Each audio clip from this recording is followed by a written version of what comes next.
Breaking news सेसमन सलामत और इंसानी हकूक के रहनुमाओं की मुतासर खानदान से मुलाकात, इंसाफ की फराहमी की यकीन दहानी। 29 मार्च को मसीही बच्ची मारी शहबाज के वालदैन और बहन भाइयों से सेसमन सलामत और इंसानी हकूक के सरकर्दा अफराद ने मुलाकात की। इस मौका पर मुतासर खानदान के चेहरों पर दुख, कर्ब और बेबसी के वाज़ेह आसार देखे गए, जिसने हाजरीन को इंतहाई रंजीदा कर दिया। मुलाकात में राह निजात मिनिस्टर के सरबराह सफदर चौधरी, क्रिश्चियन ट्रूस पेट की कैथरीन, सपना, करामत, आशिर सरफराज और मारूफ जर्नलिस्ट हिबा गिल भी शरीक थे।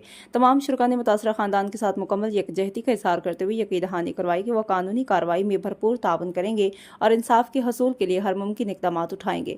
इस मौका पर वाज़ेह किया गया कि मज़लूम खानदान को इस कठिन वक्त में तनहा नहीं छोड़ा जाएगा और इंसाफ की फराहमी तक उनकी हर सतह पर मदद जारी रखी जाएगी। इंसानी हकूक़ के रहनुमाओं का कहना था कि ऐसे वाक़यात के खिलाफ आवाज़ उठाना हम सब की मुश्तरका जिम्मेदारी है और मज़लूम को इंसाफ दिलवाना अवलीन तरजीह है।